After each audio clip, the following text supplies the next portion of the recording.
Assalamualaikum warahmatullahi wabarakatuh. Halo semuanya, perkenalkan saya Fania Yunisa Putri dari Prodi Bisnis Digital semester 2. Saya sebagai koordinator dalam kelompok 4 dalam mata kuliah Design Thinking.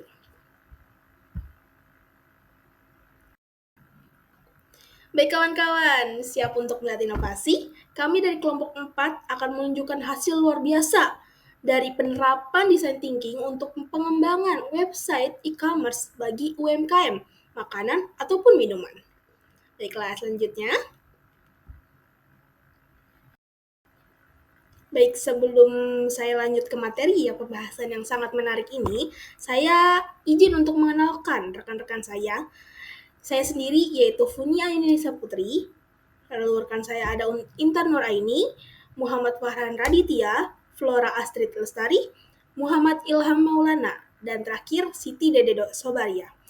Kami berenam akan membahas hal menarik ini tentang penerapan design thinking pada e-commerce, UMKM makanan dan minuman. Kita lanjut ke slide selanjutnya ya. Baik, ya, selanjutnya yang pertama pastinya kita membahas latar belakang. UMKM di sektor makanan dan minuman itu tuh memainkan peran penting dalam perekonomian Indonesia karena jumlahnya tuh yang besar, terus kontribusinya tuh terhadap lapangan kerja itu sangat-sangat signifikan.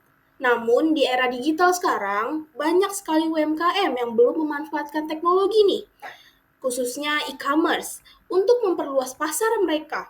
Padahal untuk menggunakan e-commerce ini tuh sangat-sangat menguntungkan. Hanya saja banyak beberapa dari mereka tuh yang kurang memahami cara penggunaannya.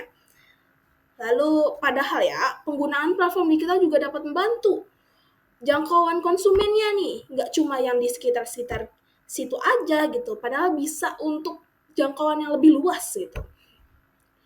Bisa juga meningkatkan efisiensi, lalu mendorong pertumbuhan penjualannya nih, makin pesat, menaikkan omset-omsetnya nih. Tapi keterbatasannya dalam hal literasi digital, desain website, dan pemahaman terhadap perilaku konsumen menjadi tuh tantangan besar untuk proses digitalisasi ini. Oleh sebab itu, kita akan membahas, menuntaskan intinya permasalahan ini.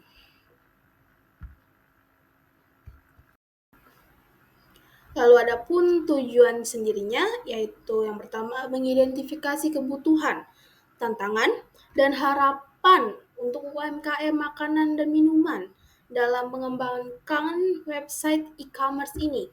Yaitu kita tuh bakal mengidentifikasi gimana tuh yang apa yang dibutuhin, tantangan, dan harapan bagi UMKM dalam untuk pengembangan e-commerce website ini.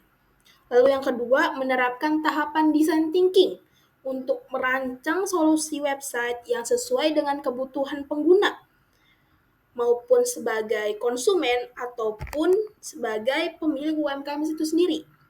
Yang tiga, menghasilkan prototype website e-commerce yang user friendly, yang relevan bagi pelaku UMKM dan sangat memudahkan lah. Sangat intinya simple lah, praktis. Sekarang orang Indonesia tuh inginnya semua hal tuh praktis dan gak ribet. Lalu yang keempat, menguji dan mengevaluasi prototipe tersebut untuk memperoleh masukan dan menyempurnakan desain akhirnya. Jadi akan menguji, mentes, mengevaluasi dengan survei-survei, bertanya langsung pada UMKM melakukan survei kuesioner dengan responden-respondennya yaitu UMKM itu sendiri.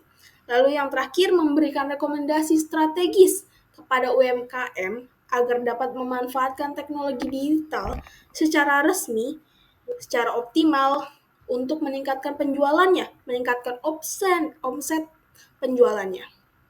Oke, selanjutnya. Oke, selanjutnya itu metodologi yang kami gunakan dalam design thinking-nya. Di dalam metodologi design thinking sendiri ada 5, yaitu empathis, define, ideate, prototype, dan terakhir itu test. Untuk yang empathis, kami menggunakan empathy maps. Jadi empathy map itu berguna untuk memetakan apa yang pengguna katakan, pikirkan, lakukan, dan rasakan berdasarkan wawancara dan observasi.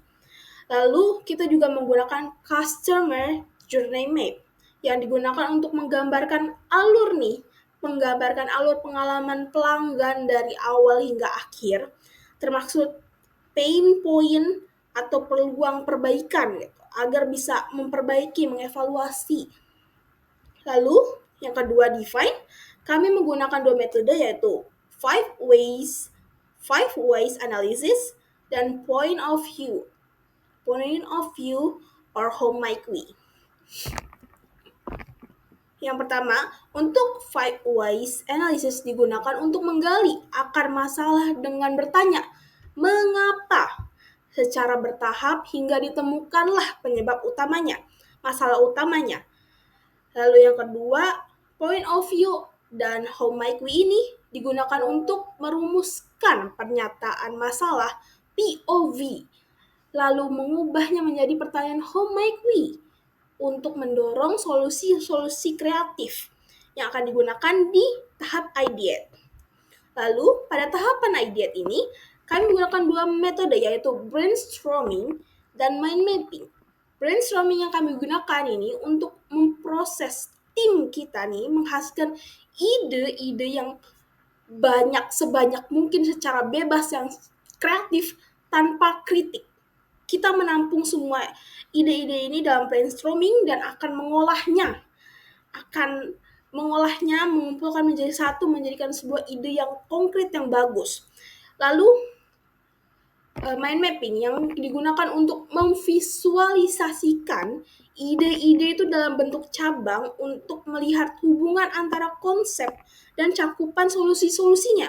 Jadi dari hasil ide-ide brainstorming nih, kami tuh bakal menyatukannya, menjadikannya mind mapping, lalu mengelompokkannya menjadi beberapa cabang agar bisa menemukan solusinya yang lebih selektif gitu. Lalu selanjutnya pada tahapan prototype kami menggunakan metode yaitu storyboard yang digunakan untuk menggambarkan nih alur interaksi pengguna melalui panel gambar, sketsa, tahapan demi tahapan. Jadi seperti gimananya pengguna menggunakan hasil dari adiat itu per tahap gitu. Jadi kalau misalnya digambarkan mungkin hampir mirip seperti komik gitu. Tapi ini namanya storyboard gitu. Metodenya storyboard di tahapan prototype. Lalu yang terakhir itu ada tes. Tes kami menggunakan metode survei yang digunakan untuk mengumpulkan umpan balik. Umpan balik itu pertanyaan, jawaban-jawaban, komentar kritik dari pengguna terhadap prototipe kami, lalu mengevaluasikannya kesesuaian solusinya dengan kebutuhan pengguna dan mengidentifikasikan perbaikan sebelum implementasi akhir.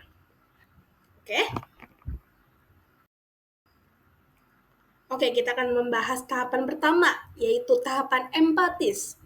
Jadi pada tahap empatis ini, tujuan utamanya sebenarnya itu pada tahapan ini adalah memahami kebutuhan, perilaku, dan tantangan pengguna secara mendalam gitu, dari sudut pandang si pelaku UMKM-nya. Jadi itu dalam konteks ini pengguna yang dimaksud itu pelaku UMKM, makanannya dan minumannya.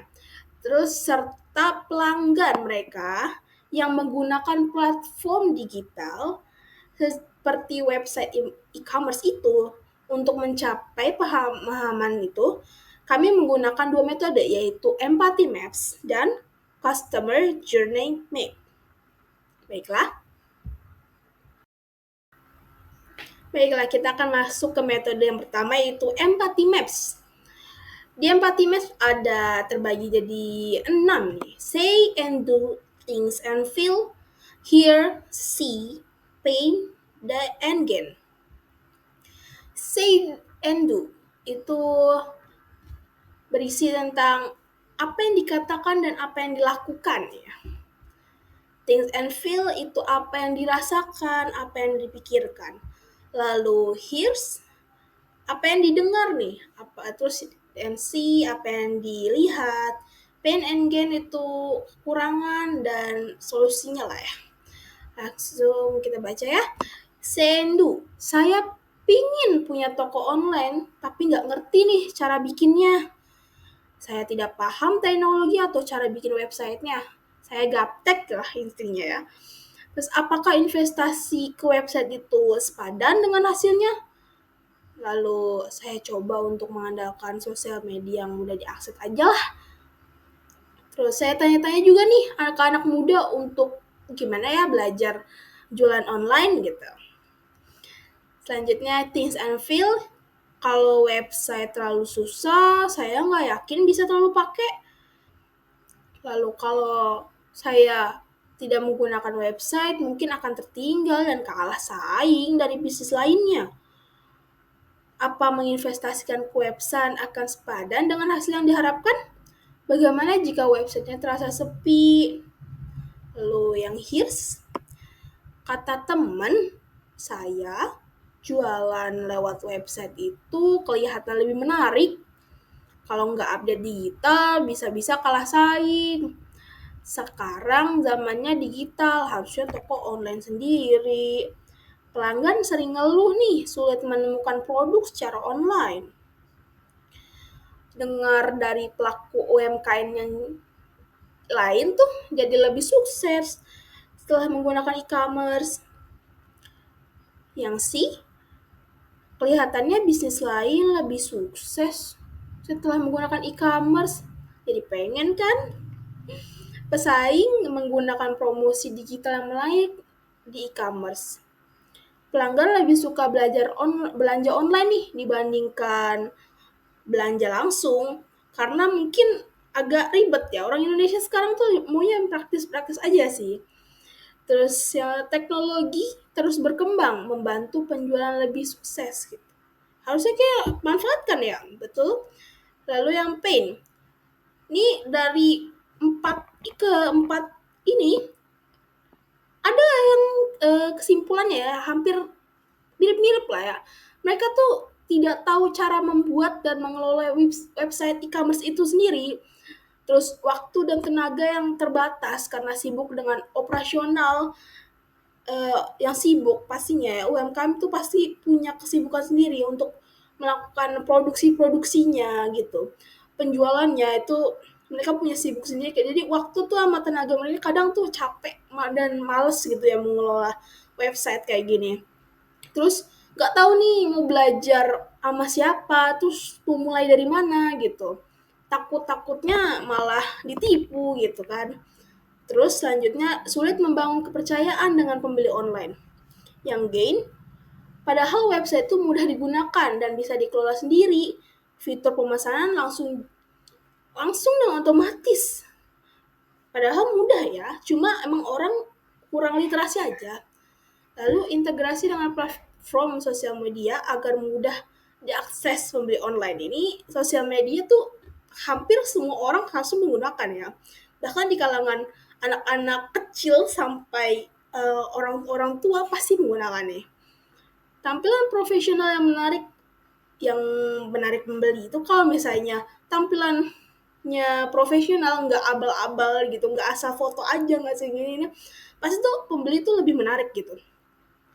Bisa menggunakan fitur promosi atau diskon otomatis. Diskon apalagi, ini pasti menarik banget untuk pembeli-pembelinya dan menguntungkan juga untuk UMKM. Lalu statistik laporan penjualan sederhana yang mudah dipahami ini statistik laporan penjualan sederhana. Ini tuh sebenarnya dibutuhin banget untuk para pelaku UMKM, cuma mereka bingung gitu cara gimana membaca statistik penjualannya sendiri gitu. Kadang mereka justru tidak menggunakan statistik laporan penjualan itu sendiri gitu. Oke, selanjutnya.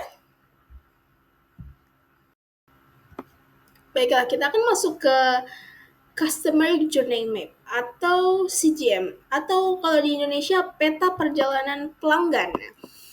Untuk CGM sendiri itu adalah representasi visual dari pengalaman pelanggan saat berinteraksi atau berkecimpung langsung lah dengan produk, layanan, atau merek kita dari sudut pandangnya mereka nih. Jadi dari POV mereka nih kalau CGM ini. Ini juga membantu memahami apa yang dirasakan, dipikirkan, dilakukan pelanggan di setiap tahap interaksi itu. Jadi setiap mengidentifikasi itu titik-titik rasa atau pain points dan peluang untuk perbaikan. Customer journey itu penting, hampir mirip seperti empathy maps, tapi ini dalam sudut pandang pelanggan gitu. Customer journey map penting tuh untuk bisa memahami empati lebih dalam, mengidentifikasi titik-titik sakit, rasa sakit seperti pain point itu, menemukan peluang inovasi, meningkatkan kepuasan pelanggan juga, sama menyelaraskan tim gitu. Baiklah, kita kan masuk ke penerapannya. Di sini ada tertulis persona dan skenario. Seseorang ingin memesan hampers makanan khas lokal Indonesia nih pastinya sebagai hadiah untuk temannya melalui website e-commerce milik UMKM. Nama seseorang ini Flora, umur 29 tahun, pekerjaan karyawan swasta. Perilakunya sering membeli makanan secara online, mengandalkan Instagram dan marketplace untuk menemukan produk food and beverage lokal. Kebutuhannya pesanan mudah, cepat, terpercaya, dan pengalaman belanja yang nyaman. Nih, ini persona dan skenario yang dibuatnya nih. Oke, kita lanjut ke kotak si jam ya selanjutnya. Nih, kita udah nyampe di titik-titik, di kotak-kotak, titik-titik lagi, kotak-kotak customer journey map. Banyak sekali ya guys. Yang pertama nih, kita baca dari sebelah kiri nih. Tahapan. Yang pertama, menemukan toko. Kedua, menjelajahi katalog. Ketiga, melakukan pemesanan. Keempat, pembayaran. Kelima, menerima produk. Dan keenam, after sale. Kita akan membaca aksi penggunanya. Untuk yang pertama, kita bacanya ke samping nih ya guys, oke? Ya, tahapan aksi pengguna, pengalaman, pikiran, pengguna, peluang perbaikan, oke? Yang pertama, menemukan toko. Aksi penggunanya, melihat iklan hampers di Instagram, klik link menuju website e-commerce UMKM itu. Jadi si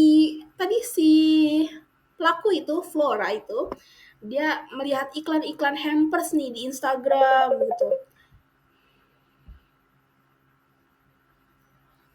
Ya maaf ya. Mereka tuh, Flora tadi tuh melihat iklan hampers di Instagram nih. Dia lagi scroll-scroll lihat, iklan hampers nih bagus nih. Terus dia lihat akunnya, klik link menuju website e-commerce-nya itu. Lalu pengalaman dan pikiran pengguna, wah menarik banget nih. Tapi apakah ini toko bisa dipercaya? Pertanyaannya itu yang agak meragukan gitu ya. Bikin dia ragu gitu kan karena online gitu. Peluang perbaikannya tuh jadi itu sebagai pelaku UMKM-nya kita tuh harus nambahin testimoni nih, rating, logo, sertifikasi halal, apalagi itu penting banget. Sekarang tuh orang-orang udah sangat membuka mata tentang sertifikasi halal dan BPOM ini. Terus lalu tautan media sosial itu harus aktif pastinya. Lalu yang kedua, menjelajahi katalog. Aksi penggunanya menjelajahi produk di homepage dan kategori hampers, melihat foto dan deskripsinya pastinya dong. Pasti mereka setelah masuk ke link website e-commerce-nya, pasti kan dia bakal lihat-lihat nih, ngeliat foto, ngeliat produknya, dia memilih yang mana, hampers yang harga sekian atau harga sekian gitu. Dia melihat juga foto-fotonya, bagus nggak ya, terus sama deskripsinya, ada apa aja sih dalam hampers itu gitu. Lalu selanjutnya pengalaman dan pikiran pengguna. Apakah ada pilihan rasa atau ukuran lain gitu. Harganya termaksud ongkir atau enggak ya? Jadi, untuk peluang perbaikannya, perjelas variasi produknya. Jadi kita tuh harus ngejelasin nih, ini produknya, produk A ini harus dicantumin tuh isinya ada apa aja, ininya ada apa aja, bentuknya seperti apa, itu harus dijelasin nih. Terus info harga transparan nih, kita nggak boleh nih ya, kita sebagai pelaku UMKM tuh nggak boleh uh, bohong gitu, nggak boleh, kalian jujur lah, jujur kalian harus ngasih tahu nih harga transparannya gitu. Kalian nggak boleh tiba-tiba harganya tiba-tiba mahal padahal ya nggak seberapa, itu tuh bisa jadi nilai minus gitu untuk ininya. Dan filter pencarian efisien, jadi nambahin fitur pencarian, misalnya si Flora tadi itu mau mencari hampers yang punya, dia pengen sesuatu yang mirip gitu sama keinginan dia, jadi dia bakal memfilterkan itu produk itu, nah supaya ada di hampers-nya, jadi itu memudahkan banget untuk pelanggan. Yang ketiga, untuk melakukan pemesanannya nih, aksi penggunanya menambahkan hampers ke keranjang dan langsung check out pastinya dong. Jadi setelah ditambahin keranjang nih, dia setelah melewati sebelumnya, melihat, menjelajah katalog-katalog itu, melihat-lihat apa yang dia bakal beli, setelah menemukan ya pasti itu nambahin hampers itu ke keranjang, terus di check out atau langsung check out ya, sekarang mah bisa gitu ya. Untuk pengalaman dan pikiran penggunanya, proses check outnya ribet nggak ya? Bisa ganti alamat penerima nggak ya? Itu pertanyaan dari pengalaman pelanggan ya pastinya. Terus peluang perbaikannya, mempermudah lagi nih check out dengan form simple. Ya, sekarang orang-orang sekarang tuh orang maunya praktis, simple gitu, nggak mau ribet ya pastinya.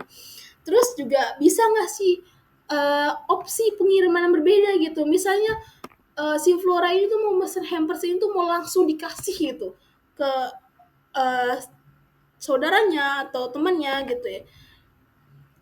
Jadi dia nggak mau langsung ke rumahnya, harus gitu. Jadi biar kayak paketnya tuh langsung nyampe di tujuan yang dia mau gitu. Lalu selanjutnya itu ada pembayaran. Aksi penggunanya memilih metode pembayarannya nih, transfer bank, e-wallet, atau QRIS, lalu konfirmasi. Pastinya ya, sekarang uh, untuk COD-COD tuh sebenarnya bisa, mungkin COD, cuma dalam produk hampers mungkin, dalam produk hampers ini mungkin lebih memilih metode pembayaran secara online. Jadi di sini pilihannya ada transfer bank, e-wallet, dan QRIS. Lalu pengalaman dan pikiran penggunanya, apakah pembayaran saya langsung tercatat otomatis kah ke sistem sana, ke sistem penjualnya? Lalu peluang perbaikannya nih, tambahkan integrasi pembayaran otomatis, konfirmasi real time secara real time, dan email notifikasi yang dikirim ke pelaku UMKM sendiri ataupun ke pelanggannya. Oke, selanjutnya kelima, menerima produk. Jadi setelah dipesan, justru langsung pelaku UMKM pastinya akan memproses pemesannya, memproses produk pemesan yang dipesan itu kan. Lalu produk itu akan dikirimkan ke alamat teman sesuai yang tadi itu kan. Di ketiga itu dia kan ingin barang hampersnya itu dikirim ke alamat lain gitu, bukan di alamat dia, bukan alamat pribadinya. Jadi produknya itu dikirim ke alamat temannya yang dia berikan hampers, lalu notifikasi dikirimnya saat dipesan saat pesanan sudah sampai diantar gitu. Untuk pengalaman pikiran penggunanya, apakah produk dikemas dengan baik dan dikirim di tepat waktu? Ini kekhawatiran banget sih. Sekarang tuh sering banget packaging rusak gitu ya. Harusnya gitu tuh. Jadi packaging rusak, terus kadang waktu estimasi yang lama tuh, itu jadi, sebagai saya juga selaku pelanggan untuk belanja online seperti ini tuh pasti ada pikiran seperti itu. Untuk peluang perbaikannya, tampilkan estimasi waktu pengiriman. Jadi kita harus memberikan jangka waktu tuh. Jangka waktunya misalnya akan sampai itu sekitar beberapa hari lagi gitu. Itu kita harus ngasih tahu tuh ke pelanggan. Jadi otomatis di website e-commerce itu. Dan info pelacakan pengiriman. Ini penting nih, info pelacakan pengiriman. Jadi eh, pembeli yang memesan itu, memesan ini tidak khawatir gimana proses pengirimannya itu. Jadi dia tahu gitu, dia bisa tahu di mana letak si paketnya dia. Lalu yang terakhir, after sales.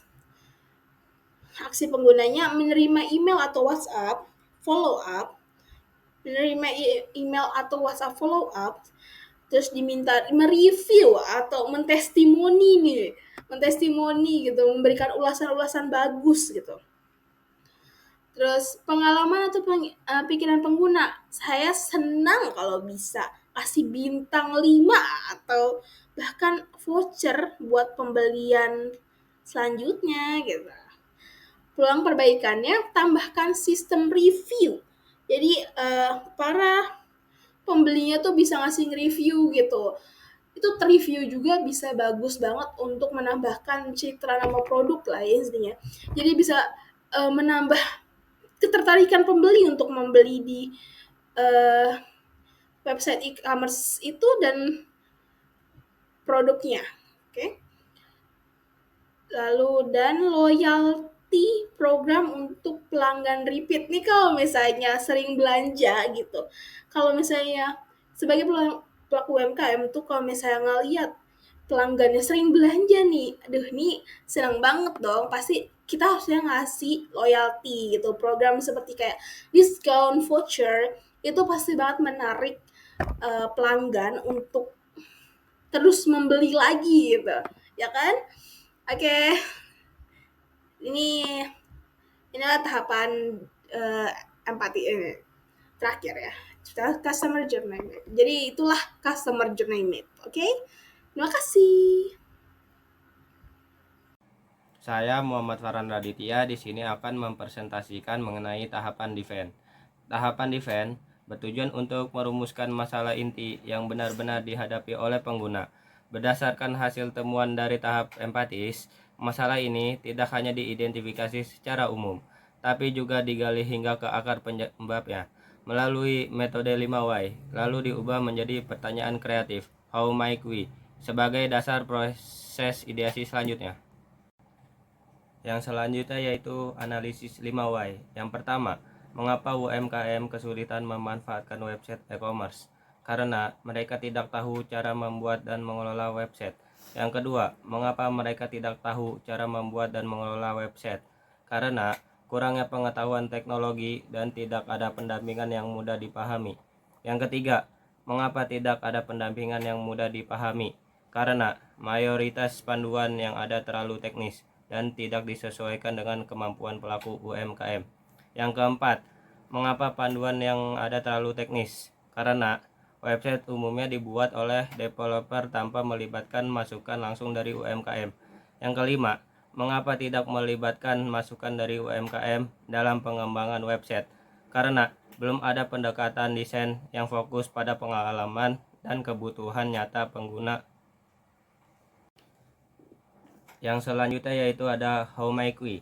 Yang pertama, how might we membuat website e-commerce yang mudah dipahami dan digunakan oleh UMKM yang tidak paham teknologi.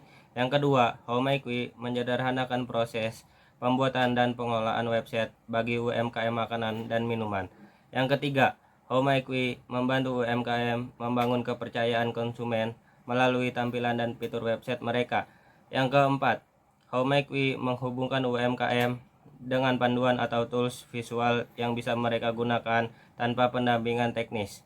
Yang kelima, how might we meningkatkan minat UMKM untuk berinvestasi dalam website e-commerce dengan cara yang mereka anggap menguntungkan dan efisien.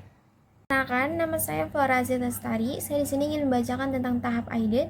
Tahap ide ini bertujuan untuk menciptakan sebanyak mungkin ide solusi kreatif atas permasalahan yang telah dirumuskan. Fokusnya bukan langsung pada ide yang pasti benar, tapi pada eksplorasi luas berbagai kemungkinan. Dalam tahapan ini digunakan 2 tools utama, yaitu brainstorming untuk menghasilkan ide sebanyak mungkin dan mind mapping untuk mengelompokkan serta mengembangkan ide-ide tersebut secara visual. Selanjutnya ada brainstorming. 1. HMW membuat website e-commerce yang mudah dipahami oleh UMKM. Template khusus UMKM F&B drag and drop, panduan video step by step bahasa lokal, UI minimalis, icon besar, petunjuk jelas, layanan teman digital via chat. 2. HMW menyederhanakan proses pembuatan dan pengelolaan website. Autofill produk dari Instagram, upload produk via WhatsApp, dashboard simple, 3 tombol utama. 3. HMW membantu UMKM membangun kepercayaan konsumen. Testimoni otomatis, bagi UMKM lokal terpercaya, review bintang setelah checkout. 4. HMW menghubungkan UMKM dengan panduan visual tanpa teknisi, video animasi panduan, pop-up tips di dashboard, chatbot langkah demi langkah. 5. HMW meningkatkan minat UMKM berinvestasi di website, trial gratis 1 bulan, simulasi peningkatan penjualan, insentif referral UMKM. Selanjutnya ada mind mapping website e-commerce untuk UMKM F&B. 1. Konsep formulation, template website khusus UMKM F&B, drag and drop, panduan video step by step dalam bahasa lokal, desain UI minimalis dengan icon besar dan petunjuk jelas, layanan taman digital berbasis chat untuk bantu navigasi. 2. Requirements analysis, autofill produk langsung dari katalog Instagram, fitur upload produk via WhatsApp, dashboard super sederhana hanya 3 tombol utama, tambah produk, lihat pesanan, dan balas chat. Konsep desain, fitur testimoni otomatis dari pembeli, badge UMKM lokal terpercaya untuk meningkatkan kredibilitas, review bintang otomatis muncul setelah checkout. 4. Konsep evolution, library panduan dalam bentuk video animasi singkat, pop-up tips pada halaman dashboard admin saat pertama kali digunakan, chatbot panduan langkah demi langkah interaktif dan mudah dimengerti. 5. Konsep developments, fitur uji coba trial gratis selama 1 bulan, simulasi data prediksi potensi peningkatan penjualan, program insentif referral, ajak UMKM lain dapat bonus fitur atau promo. Oke, di sini saya akan menjelaskan prototipe. Tahap prototipe bertujuan untuk mengubah ide menjadi bentuk visual konkret yang bisa menggambarkan alur pengguna solusi oleh pengguna. Dalam proyek ini, serangkaian sketsa yang menunjukkan interaksi antara pengguna, pelaku UMKM dengan sistem website e-commerce. Storyboard dipilih karena sangat efektif dalam menyampaikan cerita pengalaman pengguna secara visual dan runtut, tanpa perlu membangun website fungsional secara penuh terlebih dahulu. Di sini saya akan menjelaskan storyboard. Nah, di sini ada gambar, yaitu ada 6 frame storyboard. Nah, saya akan menjelaskan storyboard itu apa sih. Alur pengalaman pelaku UMKM menggunakan website e-commerce berdasarkan ide terpilih sebelumnya. Nah, di sini buat para UMKM membuka platform buat toko online. Pelaku UMKM membuka laptop atau ponsel melihat halaman promosi pembuatan website e-commerce UMKM. Jadi toko UMKM lebih gampang berjualan.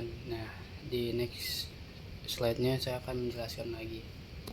Nah, di sini buat e-commerce makanan dan minuman diharapkan di dalam website yang kita bikin dengan menggunakan fitur uji coba ini, UMKM merasa terbantu selama 30 hari gratis, dan juga ada fitur simulasi penjualan yang mana dalam fitur ini UMKM diberikan pelatihan dalam semua perencanaan data, terus bagaimana meningkatkan kualitas barang mereka, dan juga ada analisis pasar. Nah, kalau UMKM mengajak teman-teman untuk menggunakan website kita, ada fitur tambahan bagi mereka yang mengajaknya. Bagaimana? Cukup dari saya. dan selanjutnya teman saya melanjutkan. Dan selanjutnya ada tes. Terhadap tes bertujuan untuk menguji prototipe yang telah dibuat pada tahap sebelumnya dengan melibatkan pengguna sebenarnya. Dalam hal ini, pelaku UMKM makanan dan minuman fokusnya adalah mendapatkan flashback yang konkret untuk memperbaiki dan menyempurnakan produk agar benar-benar sesuai dengan kebutuhan dan kemampuan pengguna. Terima kasih. Assalamualaikum warahmatullahi wabarakatuh. Saya Intan Nuraini akan mempresentasikan hasil saya. Dari hasil survei kami terhadap UMKM, dari 45 responder, beberapa memahami bagaimana cara menggunakan platform website ini, lalu mengatakan bahwa fitur drag and drop sangat boleh digunakan dan menunggu mereka tanpa harus pusing. Lalu ada juga dashboard yang mana ada juga toko utama yang memudahkan mereka untuk mengelola toko online-nya. Sangat membantu juga bagi mereka, dan juga ada panduan video dan infografik untuk membantu menggunakan platform tersebut. Lalu fitur yang mereka inginkan sekali punya dan sekali mereka gunakan, yaitu simulasi peningkatan omset, bagaimana saat melihat langsung omset pemasukan untuk penjualan mereka. Lalu ada juga beberapa komentar. Perkenalkan, saya Siti Dede Sobaria. Di sini saya akan melanjutkan pembahasan design thinking pada tahap bisnis model kanvas beserta analisis SWOT. Berikut ini adalah pengertian atau penerapan pada BMC dan analisis SWOT. Sekaligus di slide berikutnya terdapat kerangka bisnis dan gambaran analisis SWOT. Nah, baik. Pada penerapan design thinking ini bertujuan untuk menciptakan solusi digital yang mudah dan terjangkau sesuai dengan kebutuhan nyata pelaku UMKM makanan dan minuman. Hal ini dituangkan dalam bisnis model kanvas sebagai kerangka strategis yang mengidentifikasi segmen pelanggan UMKM, proposisi nilai, kemudahan pembuatan website, panduan otomatis, fitur terpercaya,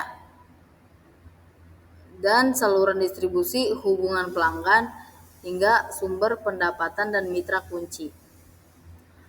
Melalui pendekatan ini, platform e-commerce dirancang agar intuitif, sederhana, dan mampu mendorong UMKM untuk mengelola bisnis digital secara mandiri dan efisien. Sementara itu, analisis SWOT digunakan untuk memperkuat model bisnis dengan memahami kekuatan antarmuka sederhana, fitur lokal, kelemahan, edukasi pengguna rendah, peluang tren digitalisasi UMKM, dan ancaman kompetitor besar, dan keterbatasan infrastruktur. Integrasi SWOT dalam BMC memungkinkan strategi bisnis lebih adaptif dan tanggap terhadap tantangan pasar. Dengan demikian, perpaduan BMC dan SWOT ini memastikan bahwa solusi e-commerce yang dikembangkan tidak hanya layak secara teknis, tetapi juga kokoh secara bisnis dan berdaya guna bagi pertumbuhan UMKM di era digital.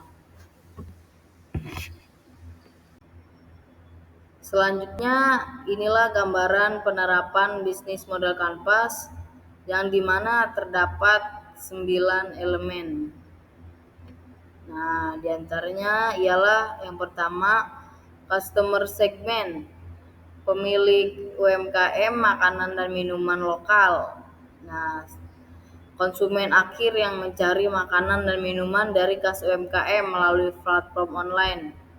Nah, yang kedua, value proposition, Website e-commerce yang dirancang berdasarkan pendekatan design thinking, menyesuaikan dengan kebutuhan pelaku UMKM. Seterusnya, tampilan website yang menarik, mudah digunakan, dan ramah pengguna. Seterusnya, memudahkan konsumen dalam menjelajah, memesan dan melakukan pembayaran produk, makanan dan minuman secara digital ataupun online. Dan yang ketiga ada revenue streams. Penjualan langsung produk melalui website komisi atau free dari transaksi. Paket promosi berbayar untuk UMKM, iklan dalam website. Potensi pendapatan tambahan dan dari layanan desain atau foto produk. Yang keempat ada key research tim pengembang dan desainer website. Foto dan deskripsi produk UMKM, hosting dan domain, sistem pembayaran payment gateway. Yang kelima ialah channels, di mana diantaranya website UMKM, milik sendiri seperti domain, media sosial, yaitu Instagram, TikTok, WhatsApp, Facebook, dan lain-lainnya. Berkolaborasi dengan marketplace dan e-commerce berpesanan. Dan yang keenam, customer relationships, customer support, yaitu chat WA, email, live chat, live streaming. Terusnya notifikasi pesanan dan promo lewat email dan media sosial. Fitur testimoni pelanggan dan ulasan untuk membangun kepercayaan. Yang ketujuh ialah key activities, yaitu riset dan wawancara pengguna, empati, penyusunan masalah dan solusi seperti define ide, dan pengembangan prototipe dan uji coba seperti tes, pengembangan website, dan integrasi sistem pembayaran logistik. Dan di sini ada key partners, UMKM makanan dan minuman sebagai mitra utama, penyedia layanan domain dan hosting, mitra logistik untuk pengiriman seperti JNS, Cepat, dan Antaraja. Selanjutnya yang terakhir ialah cost structure,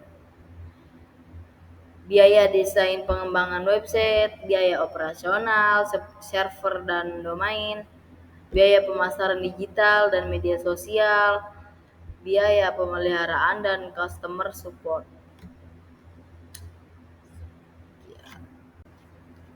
Nah, selanjutnya inilah tahap analisis SWOT yang terdapat 4 analisis untuk merancang bisnis pada design thinking kali ini. Yang pertama ialah strengths, yang dimana memiliki 4 poin, yaitu poin pertama, pendekatan design thinking memastikan website dibangun berdasarkan kebutuhan pengguna dan pelaku UMKM. Poin kedua ialah website e-commerce dapat memperluas pasar dan meningkatkan penjualan. Poin ketiga, antarmuka, website yang sederhana dan intuitif bagi pengguna pemula. Poin terakhir, mempercepat transformasi digital UMKM. Yang kedua ialah weakness. Memiliki 3 poin. Yang poin pertama ialah UMKM yang belum akrab dengan teknologi digital, mungkin kesulitan dalam mengelola sistem. Poin kedua ialah biaya pengembangan awal bisa cukup tinggi. Poin terakhir, diperlukan edukasi dan pelatihan bagi pelaku UMKM. Nah, yang ketiga, terdapat opportunities, memiliki 3 poin. Yang pertama, tren masyarakat yang semakin gemar berbelanja online, termasuk makanan dan minuman. Dan yang kedua, dukungan pemerintah terhadap digitalisasi UMKM.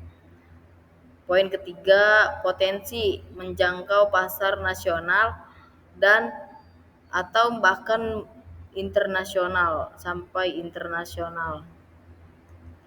Dan yang terakhir yaitu trades ya. Terdapat 3 poin. Yang poin pertama, kompetitor besar seperti marketplace Shopee Food, GoFood, Tokopedia dengan sumber daya lebih besar. Dan poin kedua, risiko keamanan data dan transaksi. Poin ketiga, perubahan preferensi konsumen dan persaingan harga. Oke, kita sampai di tahap kesimpulan nih. Penerapan desain thinking terbukti sangat-sangat efektif dalam pengembangan website e-commerce untuk UMKM makanan dan minuman. Pendekatan ini untuk memastikan solusi-solusi yang relevan kepada pelaku UMKM itu sendiri, terus berpusat pada pengguna pastinya, dan berdampak sangat nyata. Kesimpulan yang pertama pada tahapan empatis dan divine, yaitu mengungkapkan pain point atau masalah utama UMKM tentang ketidaktahuan teknologi, minimnya kepercayaan diri, dan merumuskan masalah-masalah berupa desain dan panduan website yang sesuai untuk kebutuhan UMKM itu sendiri nih.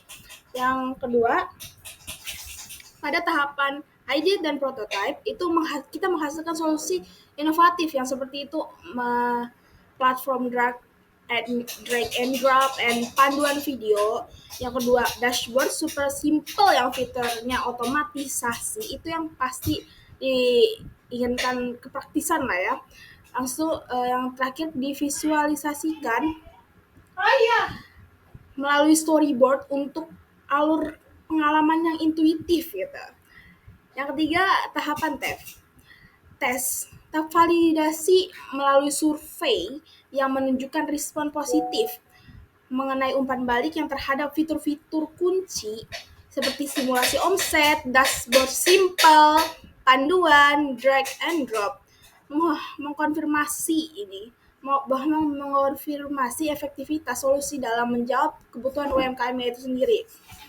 Lalu yang keempat, ini BMC dan SWOT-nya.